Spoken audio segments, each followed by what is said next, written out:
Right. Good morning, everybody. Welcome to Clickbait and Coffee. We're going to give StreamYard a minute to YouTube a minute to catch up.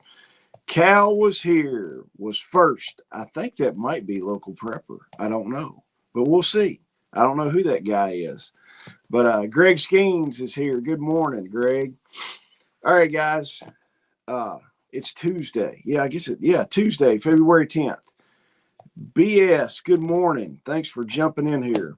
It's Tuesday, February 10th. We're almost stalled out. I can look out my bunker window and see just a smidge of ice still sitting out there. But we got up, I think it was like 65 degrees yesterday, and I'm like, holy crap. I was inside doing some stuff, and I went out to the truck, and I had a hoodie on. I was like, man, it's like actually warm outside.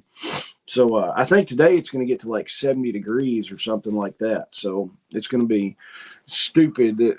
Kentucky weather is just stupid sometimes. I mean, let me see. Stephanie, good morning. Let's see.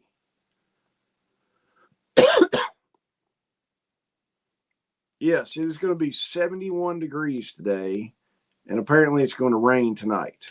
So, yeah. The weather is totally screwed up, and who knows what's going to go on with it. But this weekend, let me see. Patrick, good morning. 41 degrees in Indiana. Lived in Kentucky for 3 years. Well, thanks for jumping in here. I don't think I've seen you in here before. I appreciate it. Yeah, it's a little cool this morning, but nothing bad. I'm going to take it. I am so glad that all this stupid snow and ice and everything is melting away. My driveway was absolutely crazy. We had my son does beta, my youngest one, so we needed some practice time on a Saturday. It was Saturday. Yeah, Saturday. So we had a ball game on Saturday. As soon as I got in, I was like, I'm going to have to grade this driveway because our driveway, most of the driveway is shaded. And it was just solid sheet of ice, and the driveway's narrow because we got fence on one side and trees on the other.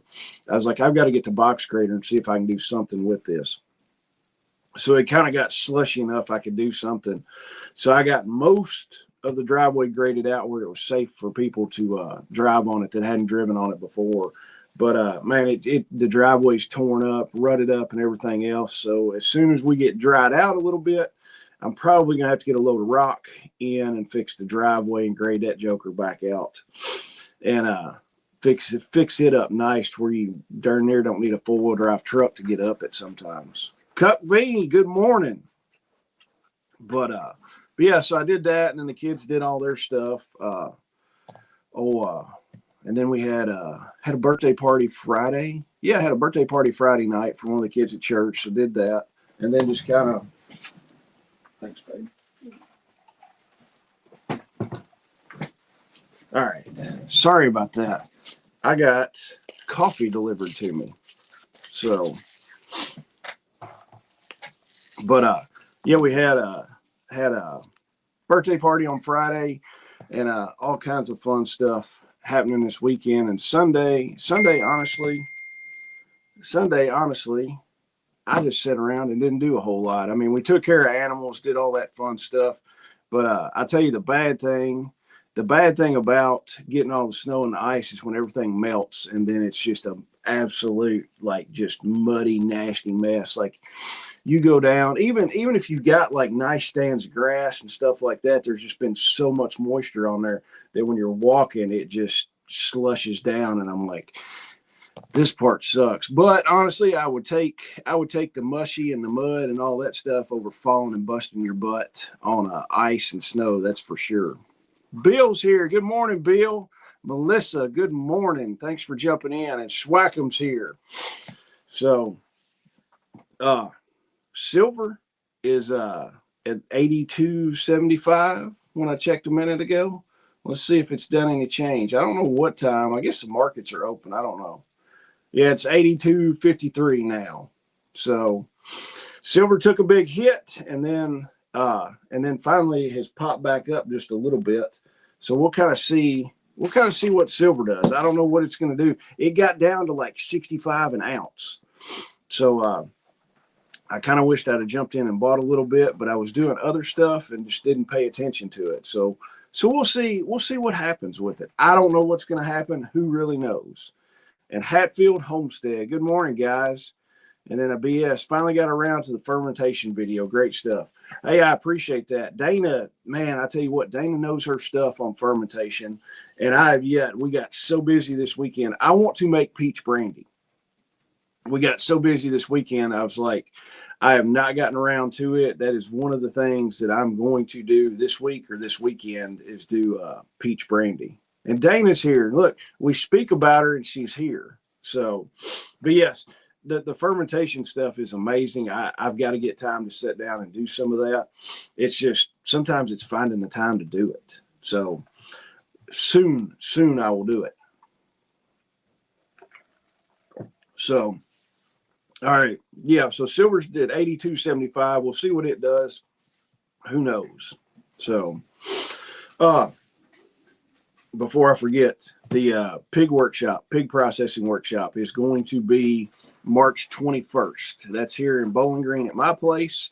If you want to get your tickets for it, sign up for it. If 2 of y'all are coming, use the code KSLPIG, and that will save you $25 off the couple's ticket. And then the radio workshop is May 30th. That workshop, Brian and Susan are coming up, and they're going to do. Brian and Susan are a wealth of knowledge on all the radio stuff. They have forgotten more stuff than I know about radios. And I kid them about it. I'm like, y'all know a lot more than me. And they're like, we've just been doing it longer. I was like, I know. I was like, I've got to spend more time playing radio and all that. I've still got to set all my stuff up. It's like you just run out of hours in a day, it seems like.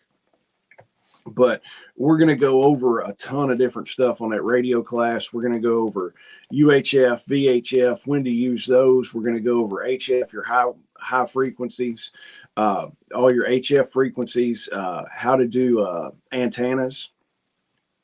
I think Brian and Susan are going to show how to make like a jungle antenna, field expedited antennas, something that you can set up super quick, and deploy that thing, do your broadcast, and then get out of Dodge. So we're going to be doing that. It's going to be a fun day. You can get tickets on the website. I'm excited about it. I love when Brian and Susan come up because I get to hang out with them for a day and just learn a bunch of stuff. Every time I talk to Brian and Susan and get to spend a day with them, I learn that much more. So, and then let's see. Stephanie says, I've got apple brandy fermenting and picked up what I need to start the ABC fermentation. All right. It sounds like having Dana on has got people fired up to do some fermentation stuff. So hopefully everybody will do some fermentation stuff and start getting their gut healthy, and everybody will get a little bit healthier. And talking about that, I clicked and was looking at some stuff and talking about health and stuff like that. And I did not know this. Let me see. It's Canada approves genetically modified pork for human consumption. And before we get in a tizzy about this, the United States has already been selling this genetically modified pork. And apparently there he is. And I'm looking at this. Let me find. Yeah. And these pigs are already allowed for consumption in the United States, Brazil, and Colombia. So apparently they genetically modify these pigs so they don't get respiratory syndrome virus. It's porcine reproductive and respiratory syndrome virus. So that yes, Melissa, that does sound gross for sure. But yeah, it's like, I don't know. I don't understand why we're genetically modifying these animals, and it's so they don't get these certain diseases. That kind of goes back to, if you're raising your animals right, they're probably not going to get diseases. So if you've got animals in large confinement areas and stuff like that, yes, they're going to get diseases and stuff like that. Think about all these chicken houses. You know, you get one sick chicken and it's in there with thousands of other chickens, man, it's going to spread like wildfire. Think about like school. You know, when one kid gets sick at a school, all the kids in that classroom usually get sick. It's the same thing. If you're raising your animals like you need to be, you really don't have to worry about all these viruses and all this stuff like this and everything. Like we run a pretty closed flock of sheep. We're not bringing sheep in and out all the time, doing stuff like that. So we don't vaccinate our sheep against all these diseases and all this kind of crap just because you're not getting it. You're not bringing stuff in all the time. They're living their best life. They're out there eating grass, getting their minerals, getting the sunshine, getting fresh water, doing all the sheep stuff that sheep are supposed to do. And it's like, we don't have to worry about all these diseases and stuff like that.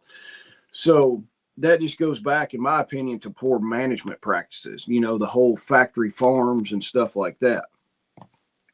So, but it's kind of gross to think that they're taking out pieces of DNA and doing stuff like that. I'm like, that is weird to me. That just goes back to, hey, you should be raising everything that you can on your own property. And if you can't raise that stuff on your own property, you need to find somebody that is raising it the way you want to be raised, and buying the stuff from them. Yes, you know, I can't grow everything I want. I can't raise every different type of meat that I want, but I know people that raise stuff the way I want it to be raised. So I'm going to buy from them or trade with them and do stuff. It's like Shelly and I were talking the other day. We were having a meeting, and she had gone to pick up a bunch of hay. And she was like, I was trying to find hay that hadn't been sprayed with all the grays on and all this kind of crap and everything. And her friend does it. Her friend does square bales, and Shelly uses square bales at her place. And she found that. And it's like, you can find these people that raise, and this is everything from hay to animals to vegetables, that don't spray all this crap. She was like, Shelly's friend said her husband puts lime on the field. And I'm like, there's nothing wrong with lime in a field. Essentially, lime is just ground up limestone. And I'm like, it's a natural occurring substance. You know, I can go out here and we live on top of limestone. I can go grab a chunk of limestone, and I can go in there with my mortar and pestle and grind it up and have lime. So it's not anything crazy you're putting on, but this is the stuff. And then all the lab grown meat kind of crap and stuff like that. We've really got to watch a lot of the stuff that we're putting in our bodies, and that going along, you know, with Dana doing the fermentation stuff, raising as much stuff as you can and looking at that. That's where everybody needs to go. If people are like, no, we don't want this GMO or this modified crap in our food, you can speak with your pocketbook. Stop buying it. Buy from the small local farmers and help those guys out. So let's run in the comments now. Let me see.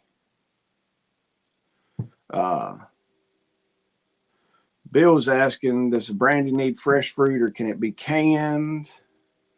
Hopefully somebody answered that. Lawrence, good morning. Danny, good morning, Danny.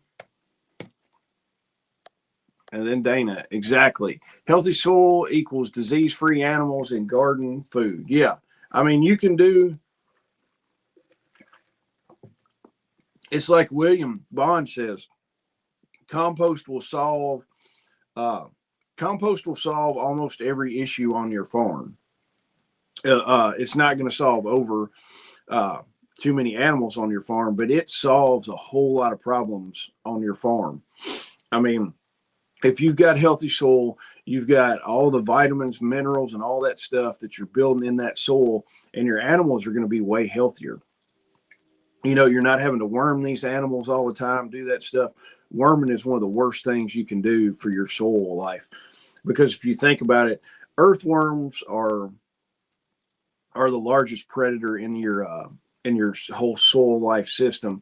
And if you're putting wormer in your animals, and then the animals poop out the stuff that's got the wormer in it, then it gets washed in the soil, then it's just going to kill all the worms and everything. And then your top predator down just all dies. So you really got to watch that stuff.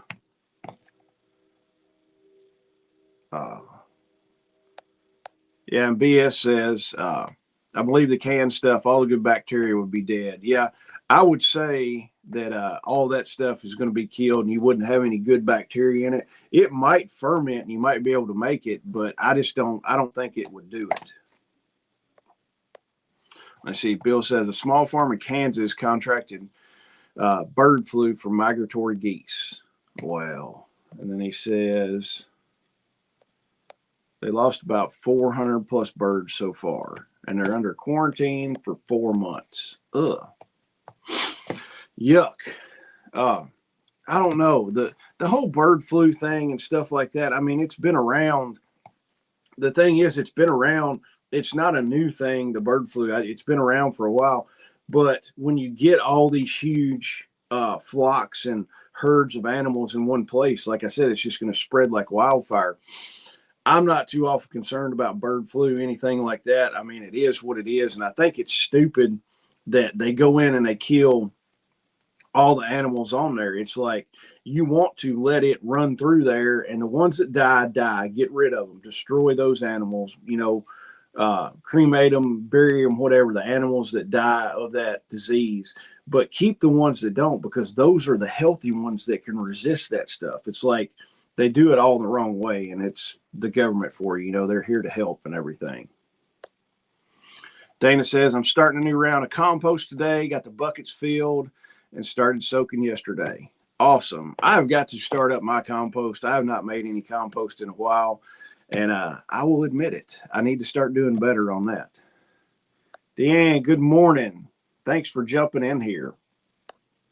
So, all right. I wanted to touch on this a minute, and I don't want to get super deep into this because it pisses me off and just I get it kind of in a bad place, and it's like, what is going on? The Epstein stuff. Has anybody been looking at it and looking at all that stuff? One thing that I cannot wrap my head around is I've not looked at all the stuff. I've been looking at some of it on TikTok and some social media and stuff like that. L2 Survive, what's up? But it's like, and somebody put on TikTok, essentially nothing is going to happen with all these people that are on this list and all these emails, these 3 million or whatever pages of all this stuff that got on there. Nothing is ever going to get done.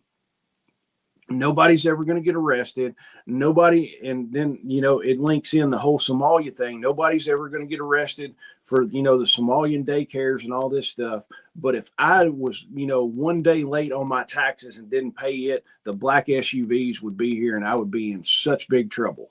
So we're living in, essentially, honest to goodness, we're living in a banana republic. I mean, it's a whole two-tier justice system. Nobody's going to do any time for any of this crap. But if a regular U.S. citizen did, I mean, a tenth of what these people have done, we would be locked up in jail for the rest of our lives. It makes me totally sick. And yeah, BS says it's disgusting. And Melissa says, my husband has been, but I haven't. And let's see, L2 survived. The DA drafted a letter about him dying the day before he died. Yeah. I mean, it's just.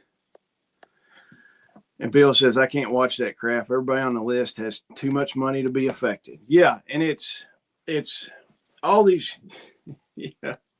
And Bill, wood chipper material. Yes. I don't know if we have enough wood chippers to handle that much stuff right now. I mean, we might have to get one of those big, the big drum grinders that they use on when they're mulching trees and stuff, that you can drop a whole tree in one of the big drum machines. We might have to get some of those. Who knows? But it literally makes me sick to my stomach that people do this and there's no recourse on it. I mean, and my problem with it is how they've redacted all this stuff. They put black lines through it. I would like to see a whole thing just thrown out there. It's like, we're going to throw everything out there. Nothing is blacked out. Nothing. I want to know who everybody is. And the thing that gets me, it's like, yes, there's all this there's all this stuff going on with the list and everything, and these people doing these horrific crimes, but yet they're like, oh, look over here, we've got the Winter Olympics going on, we've got the Super Bowl going on, and all this other bullshit that's going on, and grown men will not stand up and say something about it, but then they'll go over there and they'll watch grown men play a stupid sport that they're getting way overpaid to do, and they forget about all the stuff, and they're just sitting there watching this football game, totally zoned out to what's going on. Hell, the Super Bowl is one of the biggest trafficking days that's out there. That and the Kentucky Derby is one of them too. But grown ass men are sitting watching a ball game, not worried about what's going on in their country. And it's totally true that, give them bread and circuses and they'll never revolt. It's just it's beyond belief that that what's going on. I just don't understand it. It just really blows my mind, and it gets me super upset. And BS says there is recourse. We just aren't there yet. I would like to think that it would be nice. And Patrick says, yes, sir. And then Coke says both major political parties are involved with Epstein. Most everyone will have to wait till they die to get punishment from God. Yes, they will get punishment from God, but I am impatient and I would like to see their asses hanging right now personally. So that's just me. I would like to see them swinging from a rope, all of them. And then BS says the fourth turning, hard times make strong men. Yeah. Bill says we were in the 70s yesterday and 53 this morning. But yes, and the fourth turning, I mean, that's like a proven thing, and we're kind of in that deal. It's kind of scary, honestly. But I don't know. It aggravates me. That's why you look at it and you're like, we need to pull out of this system as much as we can. And somebody also said that the reason they're not doing anything is because there's so many people involved in this that it would take the whole system down with it. If they went through and convicted all these people that were involved in this, it would take the whole system down. And I'm thinking to myself, I'm like, damn, if it'll take the whole system down, why do we need this system? Why are we propping this system up? Honest to goodness, I would like to see the whole system burnt to absolute ashes and everything be done with it, because pretty much I'm going to say 99.999% of the people up there that are doing this are all that are up there in Washington and in all these political positions. They're all involved. There might be one person, maybe two people that's not involved in this stuff, but I would like to see the system burnt to the ground today, and then tomorrow we start rebuilding this thing. And there's ways to do it. Yeah, I would love to see it. Let's burn the daggum thing to the ground and let's start over. It's essentially, I do contracting work. You can look at a house. You can look at a house that's had like some fire damage or something, or look at a house that's had mold and water damage, and you're looking at it and you're like, man, we could go through and pull some parts out of here and pull some parts out of here and do that kind of stuff. And then finally you get to it and you're like, the juice is not worth the squeeze. We need to push the whole thing down and just doze it all down, bury it in a hole, and start over building this thing up. That's what I would love to see done. LOL. Okay, I'm with my people here. Yeah, I'm all about burn it to the ground and start over. I don't know how we do that, how we do it, but if people, we're not going to be able to do it as long as people are sitting around watching sports games all the time and worrying about that stuff. So we don't know. Once men become men again and not a bunch of pansies that sit around and worry about other grown men getting millions of dollars and our team won and we won the Super Bowl. You didn't win shit. You sat on your couch and ate Cheetos and drank some beer and got fat while these other dudes were making millions of dollars playing a ball game, and you're sitting there supporting it, when in those 2 or 3 hours you could have been doing something productive with your life, like putting some food in some bags or going out and meeting some people and starting a community group. But no, all you did was sit there and get fat and eat Cheetos and drink beer, watching grown men in tights. So enough about that. Let's do something. Let's change some stuff. Get out and do something today. Change what's going on with the world. It'll sound gay, but it's like, be the change that you want to be. Go out and talk to some people. Start some kind of group. Do something like that today. Patrick want to know how the pocket door go. The pocket door went fine. There were some cuss words going on with the pocket door, and we got it in. I actually bought it. It was funny. I ran to Lowe's and looked, and Lowe's had a decent looking little thing for a pocket door kit. So I bought it. I got back and the more I looked, I'm like, this thing is an absolute piece of junk. So I put it back in the package, called my trim supplier, and I was like, hey, do y'all have pocket door kits? And he's like, yeah. So I ran over and looked at it. I'm like, man, this thing is amazing. So I put it in. It took about half a day to get it in because I had to take that wall out, put a new header in, all that stuff.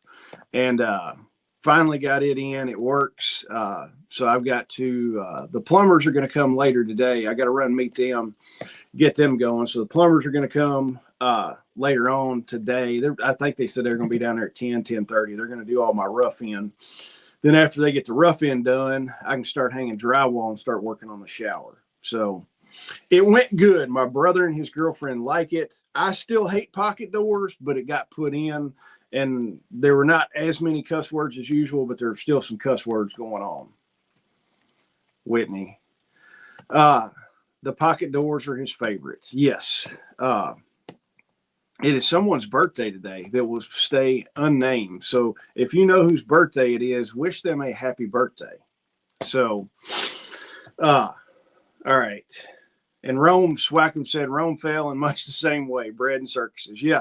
And man, that's how we're going to fall. We're going to fall with bread and circuses. And I mean, I think we're past the point of return, honestly.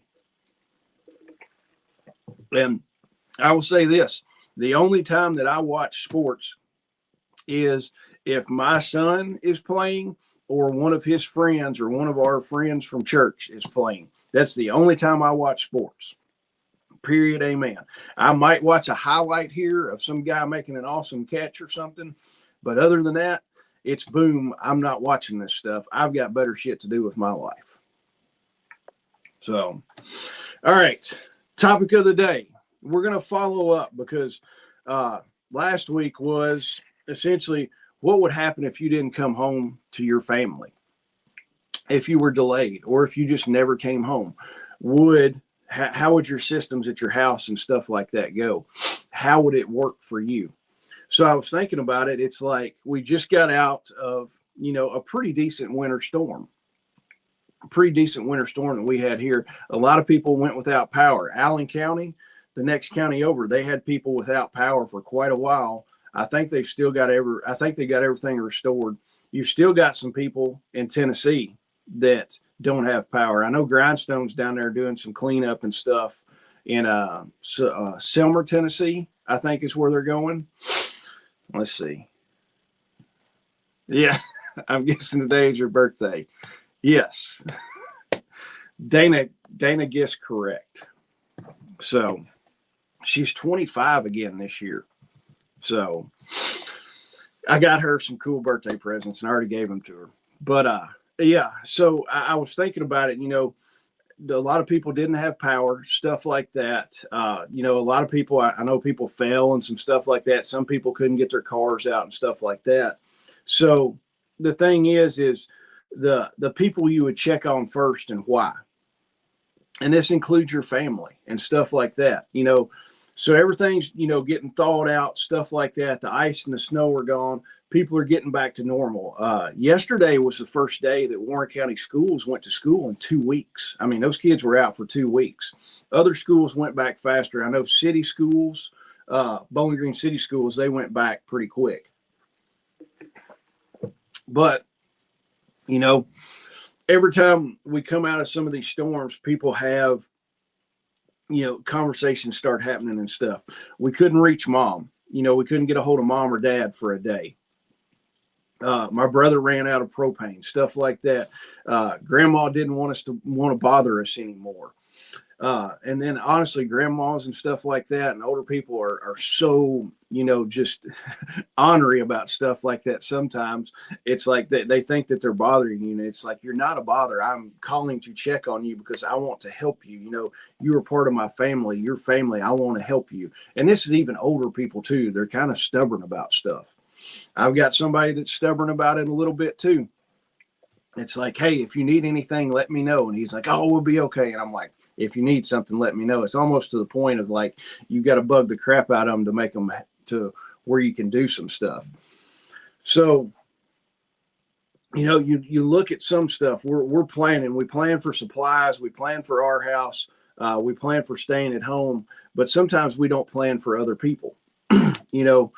Who you check on first and why it needs a list before the emergency starts. Essentially, I've got enough generators that I can run my house and I can loan one out to somebody if need be. And then I've got a generator that I can take to my mom's house if she needs it.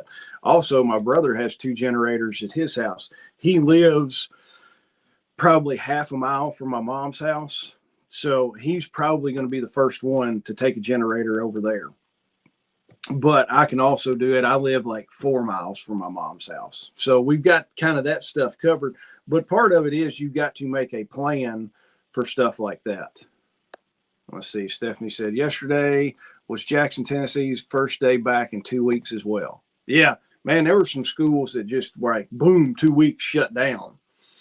But you've got to look, when we're going to try to help people, we have to help people from a position of strength. We can't help people if we're not in a position of strength. You can't just be giving out food to everybody if you don't have enough food for your family, because then both of you are going to be in the same boat. Nobody's got any food. Or if you're looking at generators, you can't just give out your generator to somebody and if you don't have an extra generator to do. You've got to be in a position of strength. So that is where your immediate household is going to come first. Preparedness starts at home. That's on the website. On our website, preparedness starts at your house. Before you can help your neighbors and stuff like that, you need to stabilize your own house. You need to look at it, not perfect, just stable to where it's close to being normal. That means you've got your heat situation figured out. Nobody's going to freeze to death while you're helping other people.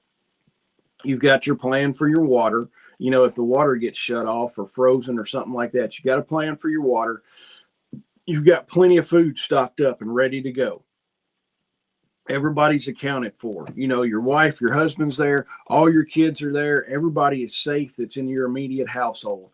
Everybody's dressed for the conditions and they've got clothes if they need to go outside. Everybody's fine with that. You've got lights and you've got stuff for the nighttime. All that's ready there. Once you've got your family and your immediate family and your household taken care of, then we can go out and figure what's going on. So, you look at it, a lot of people don't want to think about it. Relatives that don't live with you, you got your parents, your grandparents, adult kids, separated households. Think about that. If you've got if you've got kids that live with their mom half the time, stuff like that, you've got to call and check on them, that kind of thing. Adult kids, I bet a lot of adult kids probably don't have a lot of stuff prepped. They think their parents are probably kind of kooky and they're like, mom and dad's got all this stuff in their basement. It's kind of weird. So you're going to have to check on your adult kids if they think you're weird. Make sure everything's going good with that. Most people are going to assume that if somebody needs something, they're going to call, which you really don't want to assume that, because you know what we do when we assume on that. But it's like, go ahead and be the first one to check on somebody. Don't wait for your mother to call you and be like, hey, I really need some help, because by that time it might be too late, or it's already gotten so bad that it's going to take 2 or 3 times as long to fix, as opposed to if you would have called her a while back. So, but communication is one of the first things that gets broken in an emergency. The phones die, your phone died, something like that, because you don't have any power. You don't have a small solar generator to keep it charged, something like that, or you don't have a generator to keep it charged, or the towers might be overloaded. And then a lot of people are, especially older people that I've noticed, it's like they don't want to ask for help. They don't want to worry you and be a bother to you. They think that they're bothering you on it. So kind of the thing, kind of have a pre-planned checklist of stuff.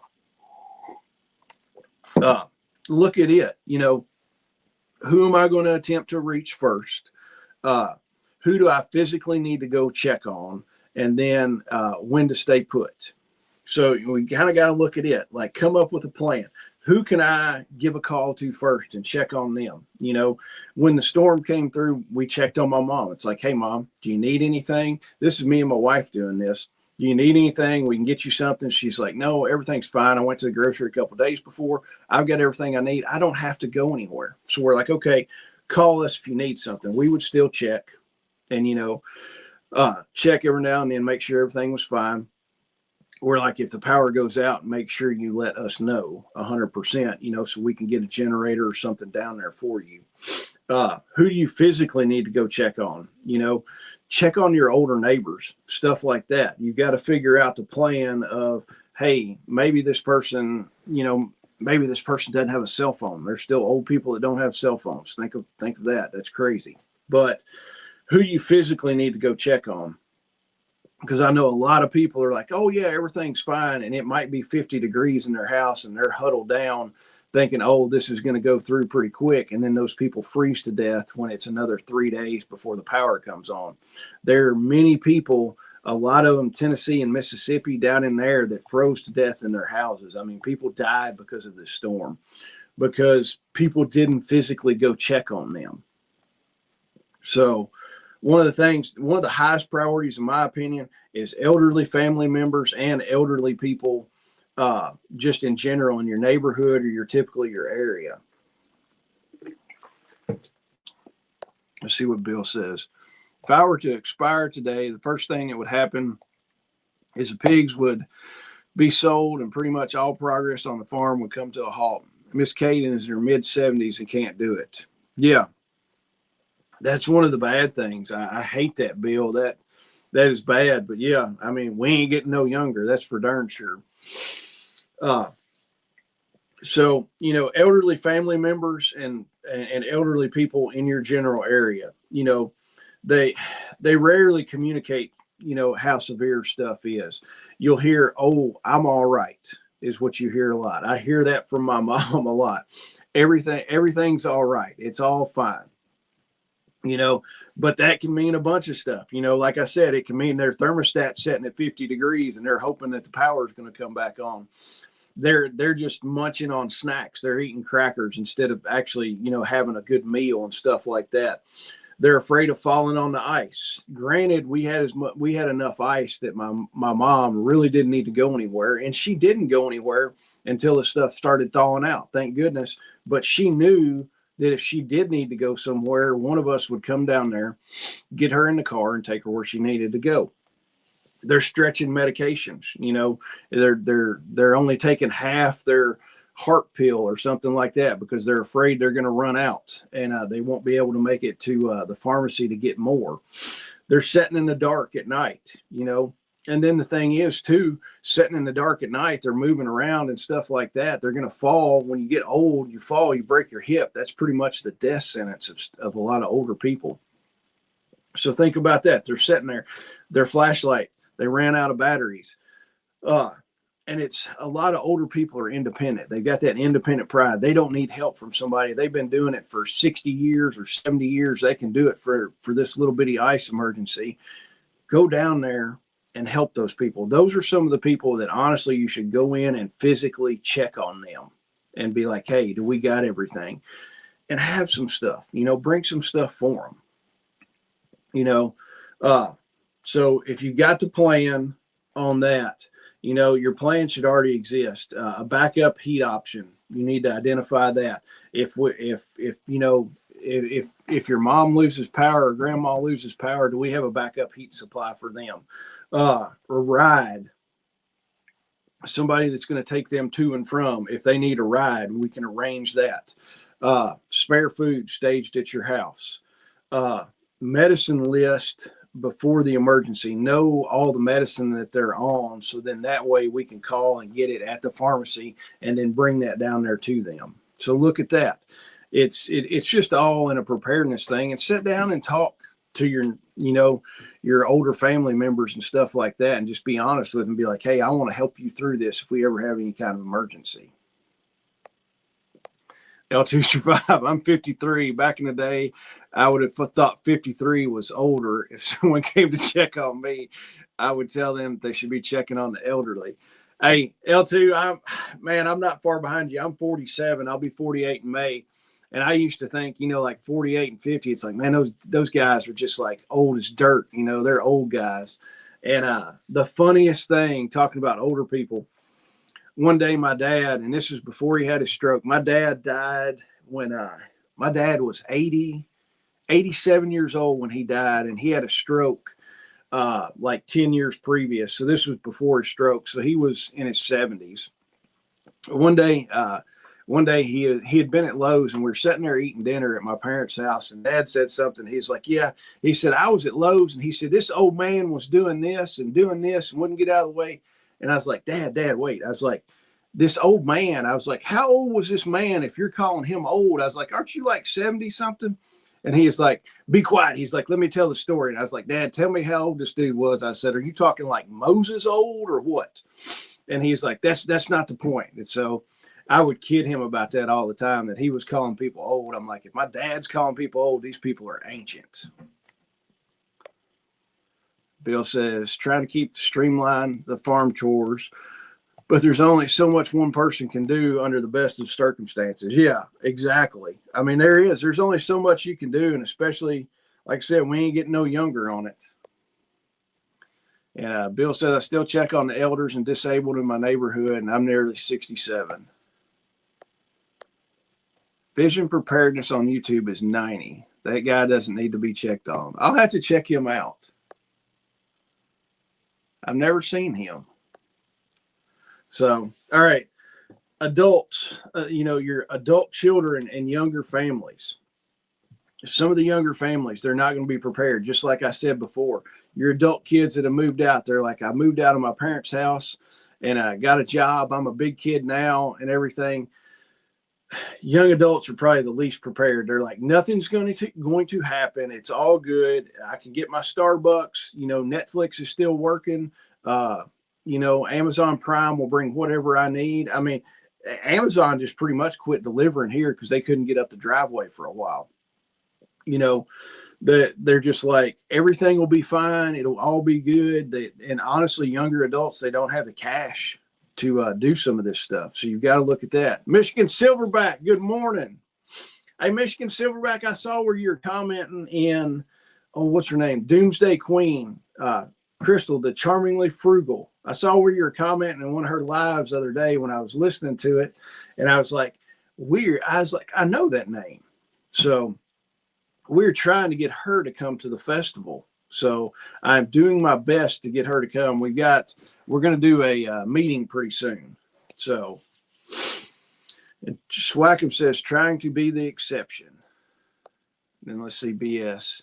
I'm a man of a certain age, and I'm just getting started. Lots of catching up to do. Hey, as long as you're catching up and trying to do it, hey, there's no fault right there. Just keep on trucking, put your head down and roll with it. I mean, I am still nowhere near as prepared as what I would like to be, honestly, but it's one of those things. You got to keep your head down and keep trucking on and go.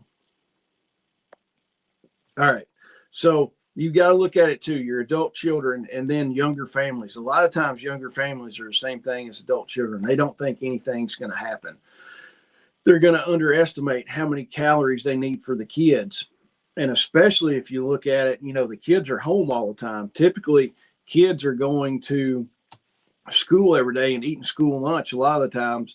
And I know that when the kids are out of school here, they munch like all stinking day and everything. So it's like your food goes stinking super quick. Uh, you know, also water needs. Look at it. They underestimate how much water you're actually going to go through in a day. And then sleep exhaustion. And then also medical needs after a few days. They're looking at it.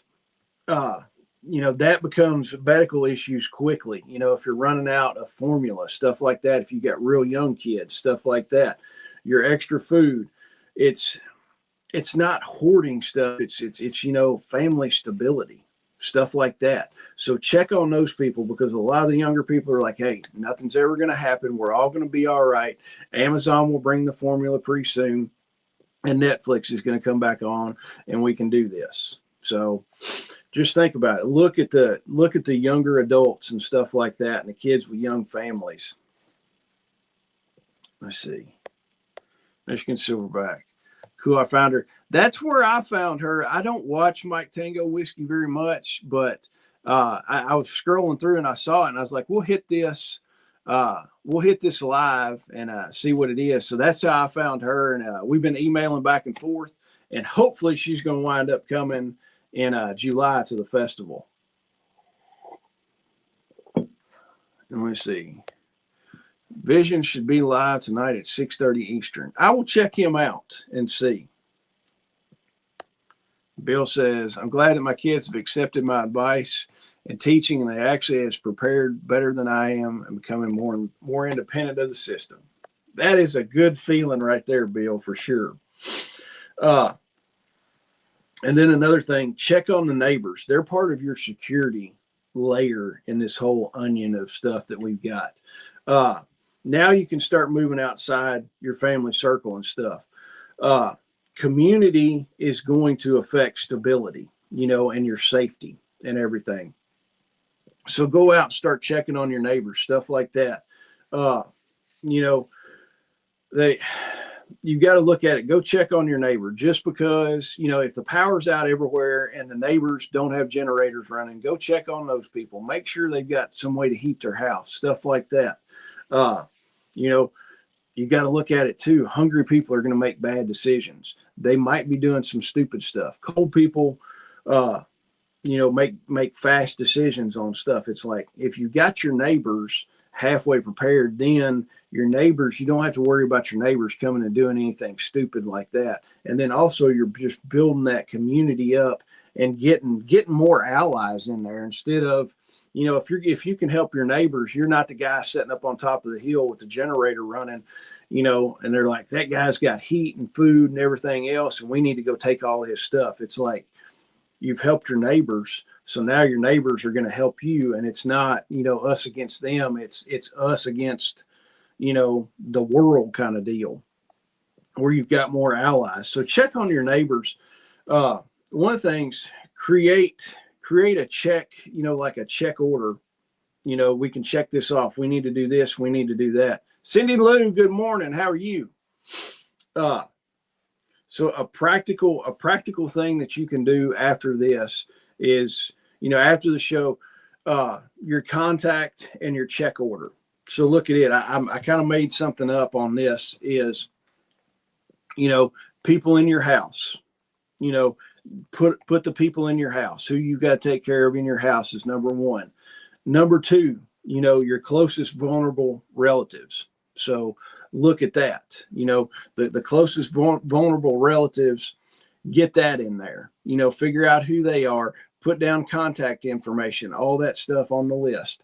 And then your secondary relatives, get on there, start looking at that, make the list of it. Nearby neighbors, and especially neighbors that are elderly, those people, check on those people. Honestly, I would check on the elderly neighbors before I checked on the ones with young kids. That's just me personally. Check on those. And then once you've got that, spread it out a little bit more, a wider community. You've got your church stuff. Check on people that go to church with you, all that kind of stuff. The older people at church, anybody at church, check on those people. And then friends and stuff like that. So make your own list and prioritize it the way you would want to, but have that list written out. And it's like, hey, these are the people we're going to look at. And then kind of assign some triggers and stuff like that. You could do it 6 hours. If we hadn't heard from these people in 6 hours, we're going to make contact. Or you've got a 24 hours. If we hadn't heard from them in 24 hours, then boom, we're going to make contact. 48 hours, we're actually going to drive to these people's houses or walk to these people's houses and do a physical, kind of a physical check to make sure everything's all right with them. So do that kind of stuff. Make that list. They're Jason's age and their kids are following their path as well. My great-granddaughter has never eaten anything but homemade food, and she's over a year old. That's freaking awesome. And then Dana's entire family lives on the same 200 acres, and I'm the only one that grows food. It literally drives me insane. Dana, it would drive me insane too. I would just be like, guys, let's do something about it. It would piss me off. And Pilgrim showed up. Good morning, Pilgrim. So, all right. You need to do some stuff that supplies that support people, not just you. Your food storage should reflect people, not just calorie stuff. So look at that. Look at stuff that you can help other people with. Simple meals. If you've got extra simple meals, and this can be, this can be MREs, this can be freeze-dried food. Like the Mountain House sitting up there, that's chicken teriyaki. Honestly, that's pretty stinking good. I like that stuff. You're looking extra simple meals for taking to people. Nothing makes you feel better than if you're cold and miserable and you get a hot thing of food. Spare blankets. Look at that. Yes, maybe your backup heat is only going to get your house and keep your house at, 55 degrees. That's when you throw on extra clothes and you got extra blankets and stuff like that to keep you warm. Yeah, you're not going to freeze to death inside at 55 degrees, but you're not going to be running around in pajama shorts and a t-shirt. It's like, hey, you're gonna have to put on some more clothes. Batteries and flashlights. Think about it. A lot of people extra batteries and flashlights, and I'm talking you can get cheap batteries. I've got a bunch of cheap batteries that I would not mind handing out to people if they needed them. They're not the greatest batteries in the world, but they work for a while. You can get cheaper batteries and flashlights. Heck, wait till Harbor Freight has one of these sales. You can get the small little flashlights.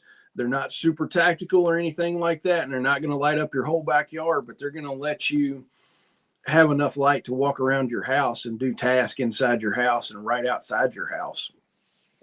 Basic medical stuff.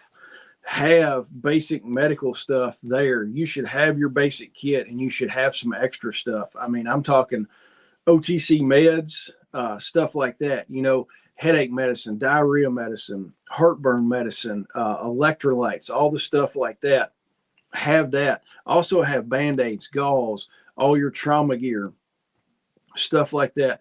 Have those basic medical supplies that you can help people with and maybe give out if they need some of it. Let's say the baby, one of the people with the younger kid, their baby, something's wrong with it. You've got child's medicine that you can give those people to help them through this. Just stuff like that. One of the biggest things is an actual printed out phone number list. Everybody's got this handy dandy little thing. What if that thing breaks and you can't get the phone numbers out of it? How many people have a phone number list, like an actual written phone number list, that if their phone broke, they could call somebody? I need to go through and compile mine and get it up to date. I'm going to do it just on a spreadsheet, an Excel spreadsheet, and have 2 or 3 of them printed out, and then take it and laminate the thing and have it sitting there and laminated. That would be awesome for people to have. And then an alternate comms plan. If the cell phones are broke, how are you going to talk to people? Are you going to get handy dandy Baofangs? Are you going to have a bigger Baofang? Are you going to have a base station where you can talk farther? Have an alternate comms plan, because if your neighbor's a quarter mile down the road, you don't want to have to walk or drive a quarter mile each time just to ask them something. So, I mean, the Baofangs, they're going to go a quarter mile like nobody's business. I mean, heck, even the little bubble pack radios will go a quarter mile. So have a backup comms plan. So, guys, that's what you need to do. Think about it. Sit down today or tonight, come up with some kind of plan of who are the first people you're going to check on in the next disaster. We're coming out, of a decent little storm. So let's take this stuff that we've learned from this and let's apply it to the real life. Sit down, make a list, all the contacts that you need to have. If you don't have your phone, if you have to grab somebody else's phone, are you going to be able to dial, whoever's phone number if your phone's broke? Have those lists of contacts. Come through today and make the list of people that you're going to check on, the top 10 or 15 people you're going to check on that. And then figure out kind of what they would need. Maybe mom doesn't have a generator. So maybe I need to get a generator and I need to maintain a generator for my mom's house. Think about that. That's something, then you don't have to overburden your mother about it. The generator's at your place. And if you can get it easily to your mother's place, keep the generator at your place, service it, maintain it at your place to where you're not having to spend time running over to your mom's house every time you need to do something with the generator. And then also keep the fuel there. So then that way it's like, boom, I know the generator is going to work. That's mom's generator that I bought for her. You load the generator up and some fuel and you run on down to your mom's house, get the generator set, ready to go, and then take her some extra food. And then also, most importantly, one of these things could be to actually talking to these family members or your neighbors about, hey, we just came out of this deal. How did you fare? What would you have done different on some of this? So, guys, get the plan going, that kind of stuff. Don't sit around and watch sports. Make some kind of change that you would want to do today. And do that. That's one of these things. Don't just sit around talking about it. Let's actually do some stuff. I've got some stuff that I'm going to do today to better myself. After the plumbers get there, I'm going to let them go. And then I've got stuff that I want to do today. Let's see. And yes, Bill, willow bark broth is very high in aspirin content. Let's see. BS is asking Dana, I'm the only one in the family with any property to speak of, not a lot. I've tried to convince everyone to pool their money so we'll be able to buy a larger property and build. Yeah, there's a lot of people that, well, the worst people sometimes to do it with is family, to be honest with you. And another thing that a lot of people overlook is growing a few poppy plants on the farm. Uh-oh, we're getting into poppy. It would turn into Afghanistan or something like that. All right, guys, I appreciate y'all. Shelly and I will be here tomorrow night. I have no idea what we're going to talk about, but we'll come up with something good. So join Shelly and I back here tomorrow night at 8 o'clock Central Time. Guys, if you need anything, run over to the website. Festival tickets are on right now. Any medical first aid supplies, the bleeding control kits are there. If you need any of that stuff, run by, pick it up. Guys, I appreciate y'all a bunch. And let me see. Talk about I am fencing our upper garden for SHTF. All right. Danny's got it going. Guys, if you need anything, shoot me an email. I appreciate all of y'all, and y'all have a good day. Bye.